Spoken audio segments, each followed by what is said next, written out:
Welcome to 2K academy.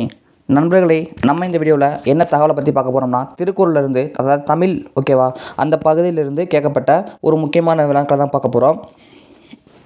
அதாவது இது என்னென்னா 2016 டு 2024 வரைக்கும் முதல் 100 கேள்விகள் இருக்கிற தமிழ், அதுலேருந்து கேட்கப்பட்ட திருக்குறள் வினாக்களை மட்டும் பார்க்க போகிறோம். யூனிட் 8 and 9 ரிலேட்டடாக திருக்குறள் வந்துட்டு அதை நம்ம தனியாக வீடியோ போட்டிருக்கோம். அதை பார்க்காதவங்க நம்ம பிளேலிஸ்ட்டில் போட்டிருக்கோம். ஸோ அதில் போய் பார்த்துக்கோங்க நண்பர்களே. வீடியோக்குள்ளே போயிடலாம். திருக்குறள் டேஸ் நூல்களில் ஒன்று அப்படின்னா, திருக்குறள் 14 கீழ்கணக்கு நூல்கள் ஒன்று.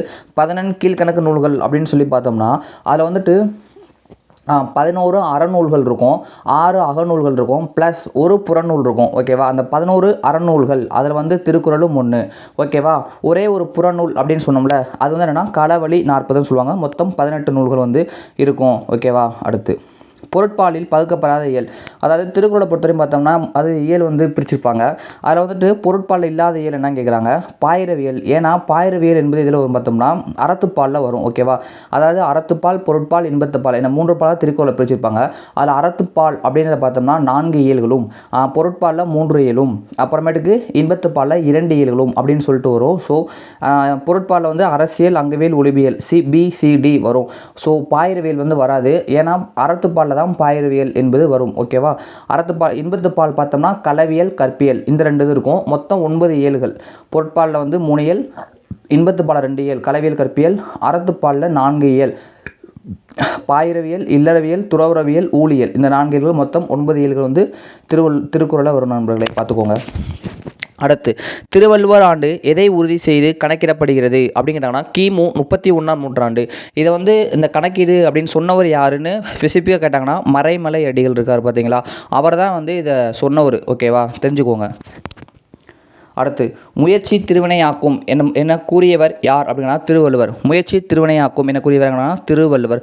முயற்சி திருவினையாக்கும் முயற்றின்மை இன்மையை புகுத்திவிடும் அப்படின்னு சொல்லுவார். அதாவது முயற்சி திருவினையாக்கும் என்னன்னா, முயற்சி செய்தால் செல்வம் சேரும், முயற்சி செய்யாவிட்டால் வறுமையே சேரும். அதான் இந்த குறளுடைய விளக்கம் ஓகேவா, தெரிஞ்சுக்கோங்க. அடுத்து வள்ளுவரும் தம் குறள் பாவடியால் வையத்தார் உள்ளுவதெல்லாம் அலர்ந்தார் ஓர்ந்து என திருக்குறளை பாராட்டியவர் யார் அப்படிங்கிறாங்கன்னா பரணர். அதாவது வள்ளுவரும் தம் குறள் பாவடியால் வையத்தார் உள்ளுவதெல்லாம் அலர்ந்தார் ஓர்ந்து என கூறியவர் பரணர் என்பது சரியான விடை. ஆப்ஷன் ஏல பரிமேலழகர் இருக்கார்ல, அவர் திருக்குறளுக்கு சிறந்த உரை யாருடையும் கேட்டானா பரிமேலழகர் ஓகேவா. நண்பர்களை, நெக்ஸ்ட் கொஸ்டின் போகிறதுக்கு முன்னாடி ஒரு தகவல். நம்ம வர சண்டேலேருந்து தமிழுக்கு ஃப்ரீ டெஸ்ட் பேட்ச் கனெக்ட் பண்ண போகிறோம். ஸோ அந்த வீடியோ நீங்கள் பார்க்கலைன்னா நான் கீழே லிங்க் கொடுக்குறேன். அதை நீங்கள் பார்த்துக்கோங்க. பிடிச்சி உங்களுக்கு டெஸ்ட் பேஜ் யூஸ்ஃபுல் ஆகணும்னு நினச்சிங்கன்னா நீங்கள் நம்ம டெலிகிராமில் ஜாயின் பண்ணிக்கோங்க. நம்மளோட டெஸ்ட்டை அட்டன் பண்ணிக்கோங்க ஓகேவா நண்பர்களே. நீங்கள் உங்களுக்கு யூஸ் ஆலாட்டியும் உங்கள் ஃப்ரெண்ட்ஸ் யாராவது ஷேர் பண்ணிவிட்டு டெஸ்ட் பேஜ் வேணும்னா பார்த்துக்கோங்க. ஃப்ரீ டெஸ்ட் பேஜ் தான், PDF டைப்பில் இருக்கும். கொஸ்டின் 100 கொஸ்டின்ஸ் கிட்ட கண்டிப்பாக தமிழ் ஒரு 5 லெசன்ஸுக்கு 100 கொஸ்டின், அதாவது 6னா 200 கொஸ்டின் அப்படின்ற மணிக்கே எடுத்து கொடுக்கலான் இருக்கோம். PDF டைப் தான், OMRல மார்க் பண்ணுற மாதிரி தான் டெஸ்ட் இருக்கும் ஓகேவா. அடுத்த கொஸ்டின் போயிடலாம். இன்புற்றார் எய்தும் சிறப்பு என்ற வரி இடம்பெற்றுள்ள நூல் என்ன அப்படின்னு கேட்டாங்கன்னா திருக்குறள் ஓகேவா. ஆப்ஷன் பி திருக்குறள் என்பது சரி. திருக்குறள் மெதல் 4 லைன் விட்டுட்டு கீழே 3 லைனை மட்டும் கொடுத்து கேட்டிருக்காங்க இந்த கொஸ்டின். அடுத்து கல்லார் அறிவில்லாதார் என கூறும் நூல் திருக்குறள். கல்லார் அதாவது படிக்காதவங்க, அறிவில்லாதவங்க அப்படின்னு சொல்லி இதோட பொருள்.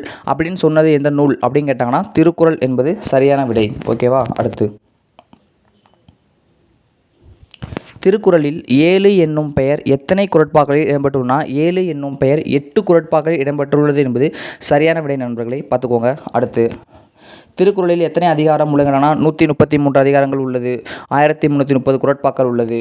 அடுத்து திருக்குறள் 11 உரை எழுதியுள்ளனர். அவ்வுரைகளுள் சிறந்த உரை எழுதிய தமிழ் சான்றோர் யார் அப்படின்னு கேட்டாங்கன்னா பரிமேலழகர். அதாவது திருக்குறளுக்கு மொத்தம் 10 பேர் எழுதியிருப்பாங்க. அதில் சிறந்த உரை யாருன்னு கேட்குறாங்க, பரிமேலழகர் ஓகேவா.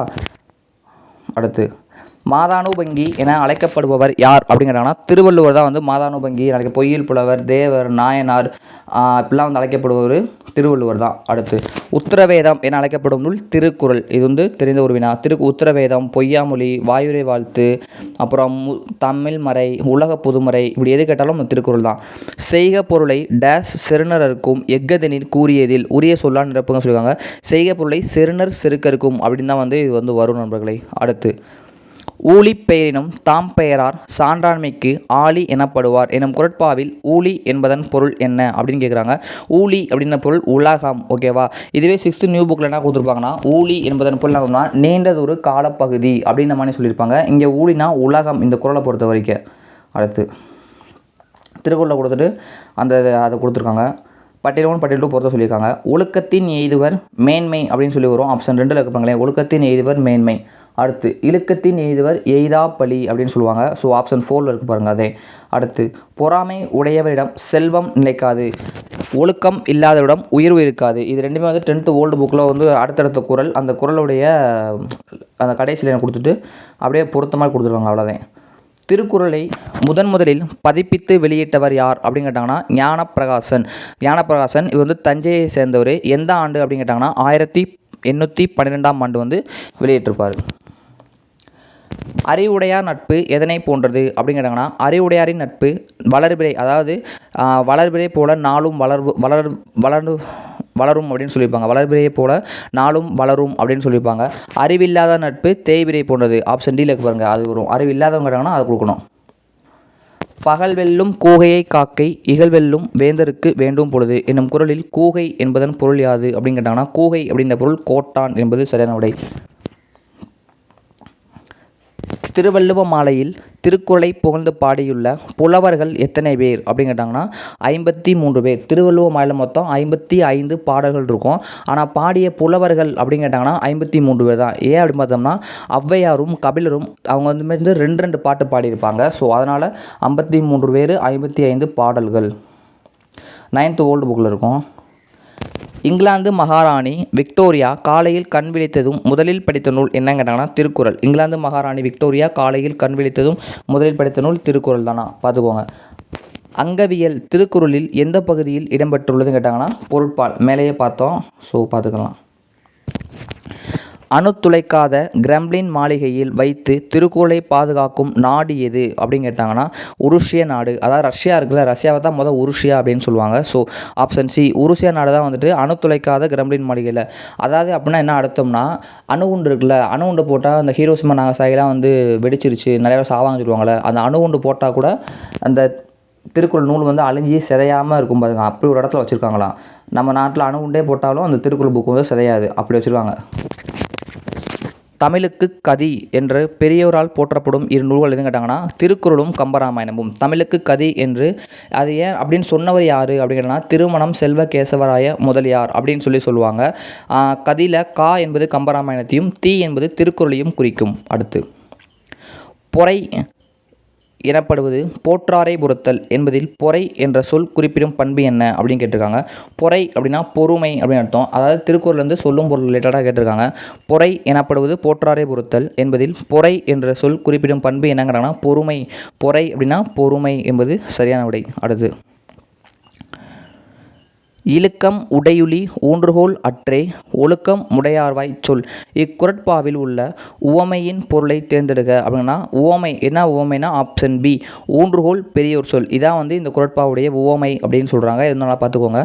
ஊன்றுகோல் பெரியோர் சொல் அப்படின்னு அர்த்தம். ஸோ ஓகேவா. அடுத்த கொஸ்டின்.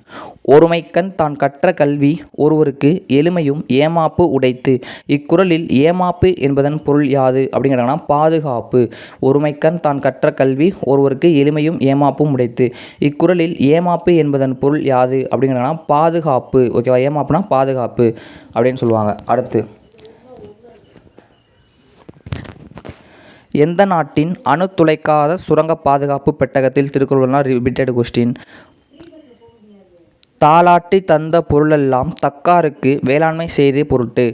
இக்குறட்பாவில் வேளாண்மை என்ற சொல்லின் பொருள் என்ன அப்படின்னு கேட்குறாங்க. உதவி செய்தல். அதாவது நம்ம விடாமுயற்சி செய்து ஈட்டிய பொருள்களெல்லாம் வந்து எதுக்குன்னா உதவி செய்வதற்காக அப்படின்னு சொல்லி இதில் சொல்கிறாங்க. ஓகேவா. அடுத்து அறிவுடையார் ஆவதறிவார் அறிவிலார் அத்தரி கல்லாதவர். இக்குறட்பாவில் பயனுள்ள அடிமோனை. அடிமோனைனா வந்து மேலேயும் கீழேயும் அடியை தான் நம்ம எடுக்கணும். நம்ம சீர் எடுக்கக்கூடாது. சீர்னா அறிவுடையார் ஆவதறிவார் அறிவிலார் மேலேயே வந்திருக்கு, நம்ம அதை எடுக்கக்கூடாது. அடினா அடுத்தடுத்த அடியை தான் எடுக்கணும். ஸோ அறிவுடையார் மேலே கீழே அத்தரி. ஸோ இதுதான் வந்து மோனை. ஆப்ஷன் பி என்பது சரியான விடை. இதுவே சீர்மோனைன்னு கேட்டாங்கன்னா நம்ம மேலே இருக்கிறத எடுத்துக்கணும். அறிவுடையார் ஆவ அறிவிலார் அதை எடுத்துக்கணும். திருக்குறள் அறத்துப்பாலில் உள்ள அதிகாரங்கள் மொத்த எத்தனை அப்படின்னு கேட்குறாங்க. அறத்துப்பாலில் 38 அதிகாரங்கள் இருக்குது. ஆப்ஷன் பியில் இருக்க பொருட்பாலில் 70 அதிகாரங்கள் இருக்குது. அடுத்து இன்பத்துப்பாலில் 25 அதிகாரங்கள் இருக்குது. அடுத்து அடையெடுத்த ஆகுபெயர் என்ற இலக்கண குறிப்பிற்கு பொருத்தமான நூல் எதுன்னு கேட்டாங்கன்னா 2022 குரூப் 4 கேட்ட கேள்வி. திருக்குறள் என்பது சரியான விடை. அடையெடுத்த ஆகுபெயர் என இலக்கண குறிப்பு திருக்குறள் என்பது சரியான விடை. அடுத்து செந்தளிர் கற்பகத்தின் தெய்வ திருமலர்போன் மண்புலவன் வள்ளுவன் வாய்ச்சொல் என்ற செயல் தொடர் அமைந்துள்ள நூல் எது அப்படின்னா திருவள்ளுவ மாலை. ஓகேவா, திருவள்ளுவ மாலை. திருவள்ளுவ மாலை வந்து சொல்லியிருப்பாங்க, கபிலர் தான் சொல்லியிருப்பாருன்னு நினைக்கிறேன். பார்த்துக்கோங்க, அதை செக் பண்ணிக்கோங்க. நிறைய தோல்டு புக்கில் இருக்கும். திருக்குறளுக்கும் டேஸ் என்னும் பெயருக்கும் பெரிதும் தொடர்புனா 7. ஏன்னா 7 என்ற தான் நிறையா தொடர்பு இருக்குது அப்படின்ற மாதிரி சொல்லியிருப்பாங்க. திருக்குறளுக்கும் ஏனு என்னும் பேருக்கு தான் வந்துட்டு நிறையா தொடர்பு இருக்குது அப்படின்ற மாதிரியே சொல்லியிருப்பாங்க. அடுத்து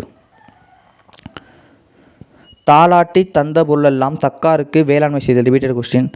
அன்பிலார் எல்லாம் தமக்குரியர் அன்புடையார் என்பும் உரியர் பிறருக்கு என்னும் குறளில் என்பு என்பது எதை குறிக்கிறதுன்னு கேட்டாங்கன்னா என்பு என்பது எலும்பை குறிக்கும். அதாவது என்பு என்னன்னா எலும்பு என்று அர்த்தம். 6th ஓல்டு புக்கில் கூடிய கொஸ்டின்.